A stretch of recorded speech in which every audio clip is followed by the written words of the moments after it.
Welcome back to the Elias Macko Show. Now, last week, former NBA player Brandon Hunter passed away at the age of 42. It was sudden. And, of course, when that news came out, obituaries were posted by all the major media outlets.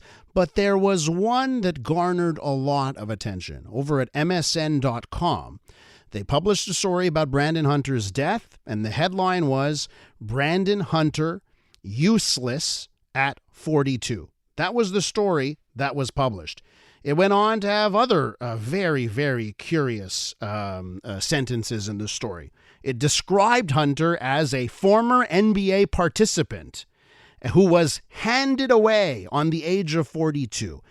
And then questions were asked, and what did we find out? The story was written by artificial intelligence.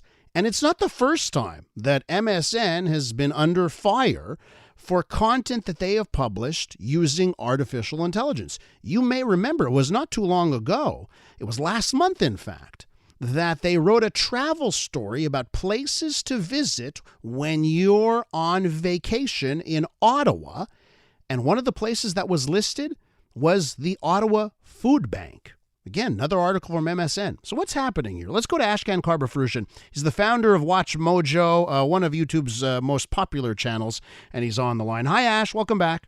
Thank you. I'm 45 alive, and sometimes I feel useless. So yeah, that was not a good headline. But listen, you kind of get how artificial intelligence could be so cold in this matter.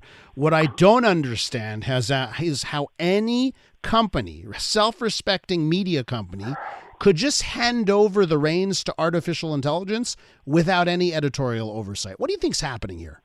Okay, let's take a step back with AI. I mean, I think there's clearly going to be repercussions in terms of like the military, robot soldiers, and health and medicine, and obviously hospitality, and content is no different. So content is a small part of that. You could argue it doesn't have the same life or death implications, but people care about how it affects them, right? So that means either users, but also people who create content in organizations, and you and I work at media companies. So I'm not just a CEO of a company, I'm also a storyteller, so I'm not presenting this as management's perspective. I want to bring kind of both sides and talk about the MSN article and where this is going.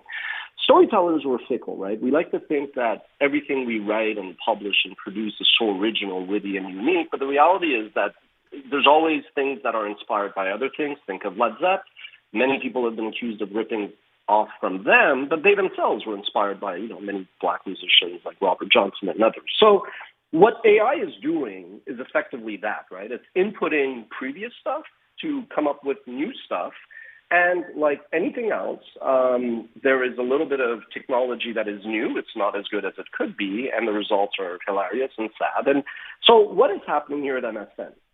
I think you have companies like the Montreal Gazette. You have publications like Wall Street Journal. You have Yahoo. You have YouTube. Microsoft is fundamentally, which owns MSN, it's fundamentally a technology company. So with them, it's not a surprise that they are, even if they come out and say all the right things, like they actually said, a human being said, this was not generated by AI, which is almost even more shocking. Like, why would you say that when clearly it has all the telltale signs? I think what the phenomenon, though, is like the frog in the pot that's boiling, and it starts off lukewarm. The frog sits there. So I think what you're seeing is companies just sitting there saying, okay, we don't need maybe to embrace AI. And those who feel that way, those who feel like they don't need to use this technology to, whether it's to cut costs, to create content faster, and eventually hoping that it's better, they will find themselves in danger, right? Like take a look at Business Insider, which was a digital native company. It kind of came out and it just built a lot of market share, whereas companies like Forbes and Wall Street Journal were slow. So today you have this paranoia in the backdrop of a market that has crashed, a recession that is either here or forthcoming, pressure in advertising dollars. Also, we've discussed this, big tech getting all the dollars. So you're seeing the opposite. You're seeing a lot of companies just throw caution in the wind and wanting to be first with this, right? And I think that the real way to address this is to kind of find a happy balance, right? And that really boils down to your company's culture and your communication. But it's not surprising that MSN, being part of Microsoft, has gone like if 0 is all humans and 10 is all tech and AI. Microsoft kind of went to 11 right away.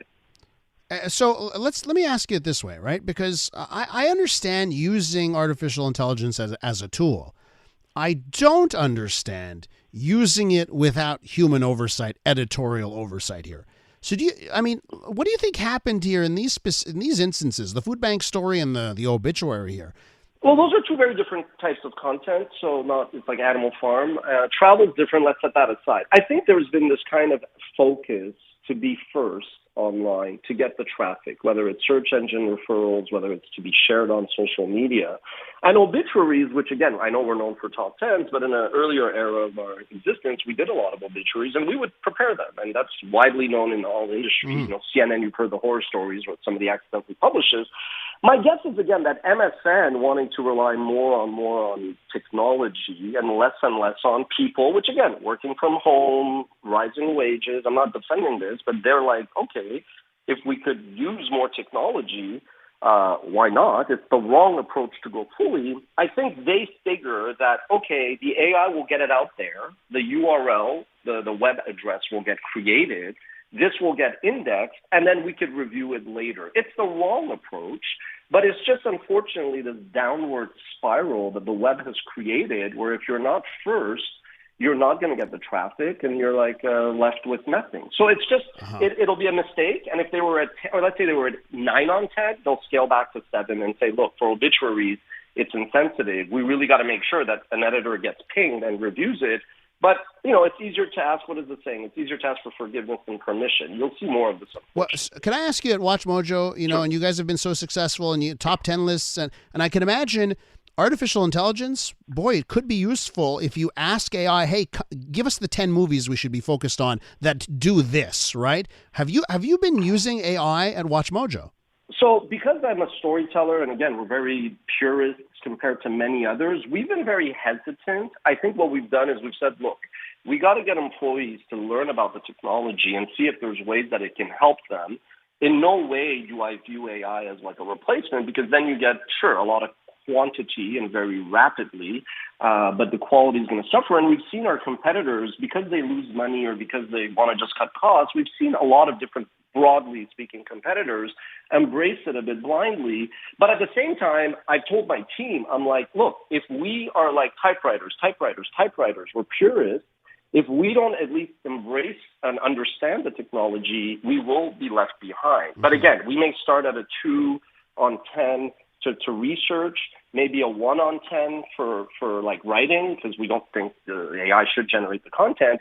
But in terms of certain aspects, if we don't embrace the technology, then we're not going to be any different than the Montreal Gazettes or like the companies that were a bit too idealistic and were left behind. But we've always erred more on the side of, we'll call it, purists in terms of content creation than a lot of others in the landscape. It's fascinating stuff, Ash, when you think about where this is headed. Thanks so much for the discussion this morning. I appreciate it. My pleasure. Ashkan Karbasfrooshan is the founder of WatchMojo.